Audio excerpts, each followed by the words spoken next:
Hello guys, welcome to my YouTube channel. Today நம்ம பார்க்க போற டாபிக் என்னன்னா fluid and electrolytes. வாங்க வீடியோக்குள்ள போலாம். First question, nurse is caring for the client with heart failure. On assessment, nurse note that the client is dyspneic and crackles are audible on auscultation. What additional manifestation would the nurse expect to note in this client if excess fluid volume is present? இந்த கொஷினில் என்ன சொல்கிறாங்கன்னா கிளைண்ட்டுக்கு heart failure இருக்குது. அவரை nurse assess பண்ணுறாங்க. Auscultate பண்ணும்போது crackle sound கேட்குது. So nurse fluid volume overload ஆகிருக்குமோன்னு எக்ஸ்பெக்ட் பண்ணுறாங்க. ஃப்ளூயிட் வால்யூம் அதிகமாக இருந்துச்சுன்னா வேறு என்னென்ன ஃபைண்டிங்ஸ்லாம் நோட் பண்ணுவாங்கன்னு கேட்குறாங்க. ஆப்ஷன் பார்த்திங்கன்னா weight loss and dry skin, flat neck and hand veins and decreasing the urine output, increasing in BP and increasing the respiration, weakness and decreasing the central venous pressure. Fluid volume overload na retention of fluid need of the body. அதாவது நம்ம பாடிக்கு தேவையான லெவலை விட அதிகமாக பாடியில் retention of fluids இருக்குது. It is also called as overhydration or fluid overload. நம்ம பாடியில் fluid overload ஆக நிறைய காசஸ் இருக்குது. பட் இந்த கொஷினில் பேஷண்ட்டுக்கு ஹார்ட் ஃபெயிலியர் இருக்குதுன்னு சொல்கிறாங்க. ஹார்ட் ஃபெயிலியர்னால் எப்படி ஃப்ளூயிட் எக்ஸஸ் ஆகும்னு பார்த்தீங்கன்னா மோஸ்ட்லி லெஃப்ட் வென்ட்ரிகுலர் ஃபெயிலியர்னால் காமனாக ஃப்ளூயிட் எக்ஸஸ் ஆகும். எப்படின்னா normal circulation of the heart நமக்கு நல்லாவே தெரியும். லங்ஸில் பிளட் பியூரிஃபை ஆகிட்டு through pulmonary vein pass the blood to left atrium and left ventricle. But ventricle சரியாக ஒர்க் ஆகாததுனால which leads to pulmonary oedema. Due to this, auscultate, crackle and dyspneic sound இருக்கு.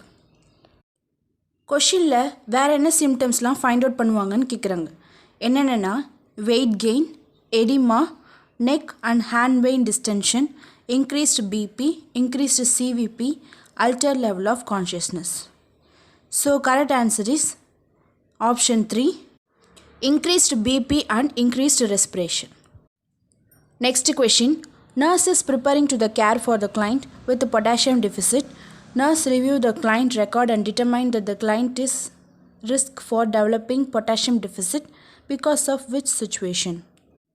இந்த கொஷனில் என்ன சொல்கிறாங்கன்னா கிளைண்ட்டுக்கு பொட்டாசியம் கம்மியாக இருக்குது.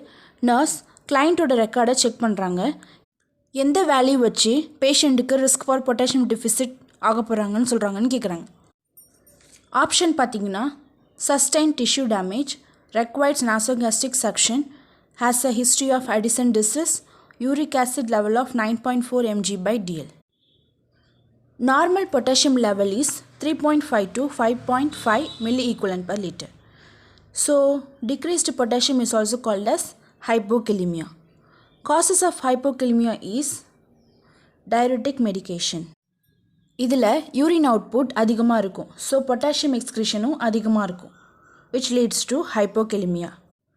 Increased aldosterone secretion such as Cushing syndrome. இதில் aldosterone secretion அதிகமாக இருக்கும் which leads to increased potassium excretion and sodium reabsorption which leads to hypokalemia. Third பார்த்தீங்கன்னா vomiting and diarrhea. இதில் potassium அதிகமாக excrete ஆகும் which leads to hypokalemia. Next prolonged suctioning. Mostly gastrointestinal பார்த்தீங்கன்னா potassium content 13 milliequivalent per liter இருக்கும். நம்ம prolonged suctioning பண்ணுறதுனால அந்த பொட்டாசியம்லாம் ரெடியூஸ் ஆக சான்ஸ் இருக்குது. ஸோ ஆப்ஷன் பார்த்தீங்கன்னா correct answer is option 2, requires nasogastric suctioning. கொஷனில் என்ன கேட்குறாங்கன்னா action leads to risk for developing potassium டெஃபிசிட்னு கேட்குறாங்க. ஸோ நாசோகாஸ்ட்ரிக் சக்ஷனிங் பண்ணுறதுனால பொட்டாசியம் டெஃபிசிட் ஆக சான்ஸ் இருக்குது. So option 2 is the correct answer. Next question. A nurse reviewing the client electrolyte laboratory report and note that the potassium level is 2.5 milliequivalent per liter. Which pattern should the nurse watch for the electrocardiogram as a result of laboratory value? Select all that apply. இந்த கொஷனில் என்ன சொல்கிறாங்கன்னா கிளைண்ட்டுக்கு potassium level பார்த்தீங்கன்னா 2.5 milliequivalent per liter இருக்குது. அப்போது கிளைண்ட்டோட laboratory value வச்சு இசிஜி பேட்டர்ன் எப்படி இருக்குன்னு கேட்குறாங்க. Select all that apply. Option பார்த்தீங்கன்னா U waves, options P wave, inverted T waves, depression of ST segment, widened QRS complex. Normal potassium value பார்த்திங்கன்னா 3.5 to 5 milli equivalent per liter. But கிளைண்ட்டுக்கு decreased potassium இருக்குது. So hypokalaemia. ECG pattern கேட்குறதால நம்ம கொஞ்சம் அதை பற்றி டீட்டெயில்டாக பார்க்கலாம். ECG is used to measure the heart function. இதில் P waves, PR waves, QRS, ST and T waves. இந்த வேவ்ஸை வச்சு ஹார்ட்டோட ஃபங்க்ஷன்ஸை நம்ம மானிட்டர் பண்ணலாம். P wave is atrial depolarization, PR wave is ventricular interval filling, QRS is ventricular depolarization, ST is ventricular repolarization beginning, T wave is ventricular repolarization. Depolarization means contracting, repolarization means relaxing. சரி, இதெல்லாம் பார்த்தோம். But பொட்டாசியமுக்கும் ஹார்ட்டுக்கும் என்ன சம்மந்தம்னு பார்த்தீங்கன்னா, potassium helps to relaxation of the heart. அதனால் potassium level கம்மியாச்சுன்னா heart சரியாக ப்ராப்பராக relax ஆகாது. அதனால் ST depression and flat T wave, prominent U wave இருக்கும். ஸோ ஆப்ஷனில் பார்த்தீங்கன்னா correct answer is 1, 3 and 4. Next question. Potassium chloride intravenously prescribed for the client with hypokalemia, which action the nurse take to plan for preparation and administration of the potassium? Select all that apply. இந்த question என்ன சொல்கிறாங்கன்னா, கிளைண்ட்டுக்கு ஹைப்போகலிமியா இருக்குது, அவருக்கு ஐவியில் potassium chloride administer பண்ணணும். அப்போ nurse என்ன ஆக்ஷனை follow பண்ணுவாங்கன்னு கேட்குறாங்க. Select all that apply. Option பார்த்தீங்கன்னா, obtain an intravenous infusion pump, monitor urine output during administration, prepare the medication for bolus administration, monitor the IV site for sign of infiltration or phlebitis, ensure that the medication is diluted in the appropriate volume of fluids, ensure that the bag is labeled so that it read the volume of potassium in a solution. நம்ம எப்பயுமே potassium administrate பண்ணும்போது proper precaution இருக்கணும். Because increased potassium will leads to cardiac arrest. Precaution என்னென்னா, first potassium never give IV push or IM or subcutaneous. Dilution எப்படி இருக்கணும்னா 1 milli equivalent by 100 ml of solution. Potassium infusion பண்ணுறது நம்ம label பண்ணி இருக்கணும். Maximum 5 to 10 milli equivalent per hour is recommended. More than 10 milli equivalent per liter இருந்துச்சுன்னா நம்ம cardiac monitoring பண்ணணும். Urine output monitor பண்ணணும். அப்புறம் phlebitis வர சான்ஸ் இருக்குது. ஸோ அதை ப்ராப்பராக செக் பண்ணணும். So correct answer is 1, 2, 4, 5 and 6. Next question. Nurse provide instruction to the client with low potassium level about the food that high in potassium and tell the client to consume which food. Select all that apply. இந்த கொஷினில் என்ன சொல்கிறாங்கன்னா, கிளைண்ட்டுக்கு ஹைப்போகலிமியா இருக்குது, அவருக்கு nurse health education கொடுக்குறாங்க about high potassium diet. என்னென்ன ஃபுட்டில் high potassium diet இருக்குதுன்னு கேட்குறாங்க. ஆப்ஷன் பார்த்தீங்கன்னா, piece, raisin, potato, cantaloupes, cauliflower, strawberries. ஈஸியாக எப்படி ஃபுட்டை ரிமெம்பர் பண்ணலான்னா, இப்போ பொட்டாசியம் பார்த்தீங்கன்னா, P for potato skin, O orange, T for tomato, A for avocado, S for spinach, S for strawberry and I and U இல்லை M for mushroom or meat. So option பார்த்தீங்கன்னா correct answer is 2, 3, 4 and 6. Next question. Nurse is reviewing the laboratory results and note that the client's serum sodium level is 150 milli equivalent per liter. Nurse report that the serum sodium level to the healthcare providers and healthcare providers prescribe the dietary instruction based upon the sodium level. Which acceptable food items does the nurse instruct the client to consume? Select all that apply. இந்த கொஷினில் என்ன சொல்கிறாங்கன்னா, கிளைண்ட்டோட ரிப்போர்ட்டை nurse check பண்ணுறாங்க. கிளைண்ட்டுக்கு 150 milli equivalent per liter sodium level இருக்குது. அதை உடனே health care ப்ரொவைடர்கிட்ட inform பண்ணுறாங்க. ஹெல்த் கேர் ப்ரொவைடர்ஸ் கிளைண்ட்டோட சோடியம் லெவலை பார்த்துட்டு அதுக்கேற்ற மாதிரி டயட்டை வந்து ப்ரிஸ்கிரைப் பண்ணுறாங்க. ஸோ நர்ஸ் எந்த ஃபுட் ஐட்டம்ஸ்லாம் அவங்களுக்கு ப்ரிஸ்கிரைப் பண்ணணும்னு கேட்குறாங்க. Select all that apply. Option பார்த்தீங்கன்னா peas, nuts, cheese, cauliflower, processed oat cereals. Normal sodium value is 135 to 145 milliequivalent per liter. கிளைண்ட்டுக்கு 150 milliequivalent per liter இருக்குது. So it is hypernatremia. கொஷினில் food item என்னென்னு கேட்குறாங்க.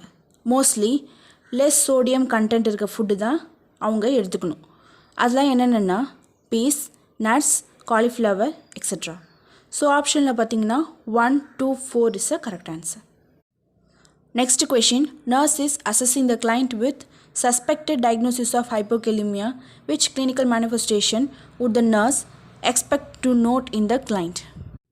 இந்த கொஷனில் என்ன சொல்கிறாங்கன்னா, கிளைண்ட்டுக்கு ஹைப்போகெலிமியா இருக்குது, நர்ஸ் அவரோட ரிப்போர்ட்டை அசஸ் பண்ணுறாங்க, என்ன ஃபைண்டிங்ஸ் பார்த்துருப்பாங்கன்னு கேட்குறாங்க.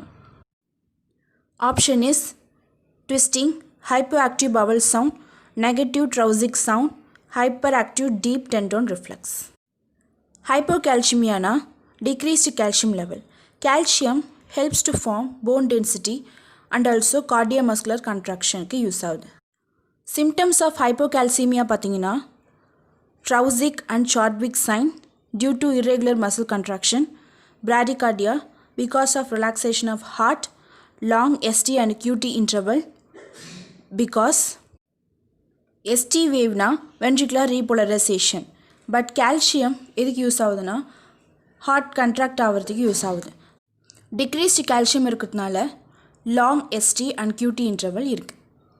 Next increased GI motility, diarrhoea. So ஆப்ஷனில் பார்த்தீங்கன்னா correct answer is option 1, twitching. Next question, the nurse is caring for the client with hypocalcemia. Which pattern would the nurse watch on the electrocardiogram as result of laboratory value? Select all that apply. இந்த கொஷனில் என்ன சொல்கிறாங்கன்னா, கிளைண்ட்டுக்கு ஹைப்போகால்சிமியா இருக்குது, so என்ன ECG pattern இருக்குன்னு கேட்குறாங்க. Option பார்த்தீங்கன்னா U waves, wide and T waves, prominent U wave, prolonged QT interval and prolonged ST interval. நம்ம முன்னாடி கொஷின்ஸ்லேயே பார்த்தோம், ஹைப்போகால்சிமியாவில் ST long and QT interval இருக்கும். So correct answer is option 4 prolonged QT interval and option 5 prolonged ST interval ஹைப்போகால்சிமியாவில் இருக்கும். Next question, nurse review the electrolyte result of the assigned client and note that the potassium level is 5.7 milliequivalent per liter. Which pattern would the nurse watch on the cardiac monitoring as result of laboratory values? Select all that apply. இந்த கொஷனில் என்ன சொல்கிறாங்கன்னா, கிளைண்ட்டுக்கு potassium level 5.7 milliequivalent per liter இருக்குது. So என்ன ECG pattern இருக்குன்னு கேட்குறாங்க.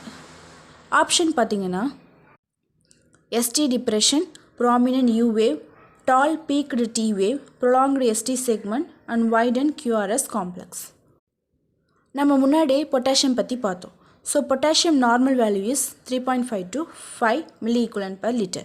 So it is hyperkalemia. ஹைப்பர்கெலிமியாவில் பொட்டாசியம் வேல்யூ அதிகமாக இருக்கும். பொட்டாசியமோட வேலை என்ன? Relax the heart. So depolarization ஸ்லோவாக இருக்கும், ரீபோலரைசேஷன் ப்ரொலாங்டாக இருக்கும். So ECG pattern for hyperkalemia is flat P wave, prolonged PR interval, widened QRS complex. So correct answer is option 3 and 5. Next question, which client is at risk for developing sodium level at 130 milliequivalent per liter? இந்த கொஷனில் என்ன சொல்கிறாங்கன்னா, 4 disease condition கொடுத்துருக்காங்க. அதில் யாருக்கு sodium level 130 milliequivalent per liter வர chance இருக்குன்னு கேட்குறாங்க. ஆப்ஷன் பார்த்தீங்கன்னா client who is taking diuretics, a client with hyperaldosteronism, a client with Cushing syndrome, a client with who is taking corticosteroids. டயரோட்டிக்ஸில் சோடியம் அண்ட் பொட்டாசியம் எக்ஸ்க்ரீட் ஆகும். So sodium level decrease ஆக chance இருக்குது. ஹைப்பர் ஆல்டோஸ்டிரோனிசமில் பார்த்தீங்கன்னா increased sodium reabsorption இருக்கும். So potassium level அதிகமாக chance இருக்குது. குஷன் சிண்ட்ரோமில் decreased potassium level, increased sodium level இருக்கும். கார்டிகோஸ்டிராய்ட்ஸில் இன்க்ரீஸ்டு சோடியம் லெவல் இருக்கும். So correct answer is option 1, a client who is taking diuresis. Next question, Nurse is caring for the client with heart failure who is receiving high dose of diuretics. On assessment, nurse note that the client has flat neck vein, generalized muscle weakness and diminished deep tendon reflex. Nurse suspect hyponatremia. What additional sign would the nurse expect to note in client with hyponatremia? இந்த கொஷினில் என்ன சொல்கிறாங்கன்னா, கிளைண்ட்டுக்கு heart failure இருக்குது, அவங்க high dose of டயரோட்டிக்ஸ் எடுத்துகிட்டு இருக்காங்க. Assessment பண்ணும்போது கிளைண்ட்டுக்கு muscle weakness, flat neck vein, diminished deep tendon reflex இருக்குது. ஸோ நர்ஸ் ஹைப்போனேட்ரிமியா இருக்குன்னு சஸ்பெக்ட் பண்ணுறாங்க. வேறு என்ன சிம்டம்ஸ்லாம் இருக்குன்னு கேட்குறாங்க. ஆப்ஷன் பார்த்தீங்கன்னா, muscle twist, decrease urinary output, hyperactive bowel sound, increased specific gravity of the urine. பாடியில் சோடியம் லெவல் கம்மியாக இருந்தால் வாட்டர் லெவல் கம்மியாகும் அண்ட் பொட்டாசியம் லெவல் இன்க்ரீஸாக இருக்கும். ஸோ சிம்டம்ஸ் ஆஃப் ஹைப்போனேட்ரிமியா பார்த்தீங்கன்னா, increase urine output, decreased specific gravity and hyperactive bowel sound. So option 3 is a correct answer. Next question. Nurse reviewing the client laboratory report and note that the client serum phosphorus level is 1.8 milliequivalent per dl. Which condition most likely caused in serum phosphorus level? இந்த கொஷினில் என்ன சொல்கிறாங்கன்னா, nurse கிளைண்ட்டோட ரிப்போர்ட்டை check பண்ணுறாங்க. அவங்களோட phosphorus level is 1.8 mg/dl இருக்குது. எந்த causes phosphorus லெவலை இப்படி வச்சுருக்குன்னு கேட்குறாங்க. ஆப்ஷன் பார்த்தீங்கன்னா, malnutrition, renal insufficiency, hypoparathyroidism, tumour lysis syndrome. பாஸ்பரஸோட நார்மல் வேல்யூ பார்த்தீங்கன்னா 3 to 4.5 mg/dl. So it is hypophosphatemia. Causes பார்த்தீங்கன்னா, malnutrition, starvation, hyperparathyroidism, uses of magnesium based or aluminium based antacid, respiratory acidosis. So correct answer is option 1, malnutrition. Next question.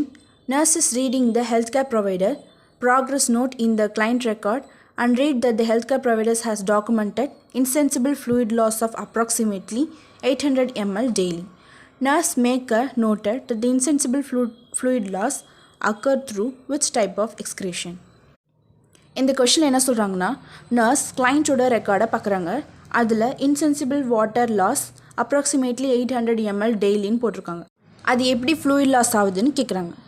Option பார்த்தீங்கன்னா, urinary output, wound drainage, integumentary output, gastrointestinal tract. Insensible water loss means loss occur without aware of the person. So option 3 is the correct answer. Remaining option is sensible loss. Next question. Nurse is assessing the care for the group of client. On reviewing the client medication record, nurse determined that the client is mostly like at risk of fluid volume deficit. இந்த question என்ன சொல்கிறாங்கன்னா, ஆப்ஷனில் நிறைய கிளைண்ட்டோட disease condition கொடுத்துருக்காங்க. அதில் எது leads to fluid volume டெஃபிசிட்னு கேட்குறாங்க. Option பார்த்தீங்கன்னா, a client with ileostomy, a client with heart failure, a client on long-term corticosteroid therapy, a client receiving fluid volume irrigation. இலியோஸ்டமியில் fluid to semi-fluid stools இருக்கும். So fluid loss ஆக chance இருக்குது.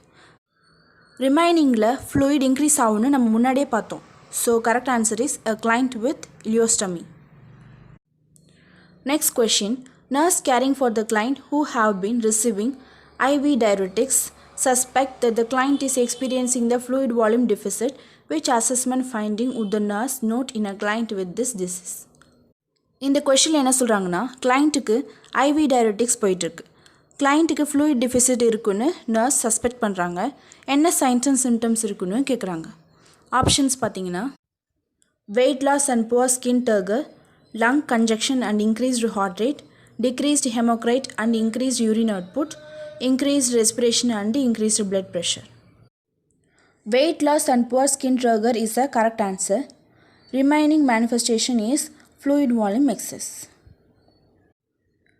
Okay guys, இந்த வீடியோஸில் fluid and electrolytes பற்றி பார்த்தோம். Please subscribe my YouTube channel for more videos.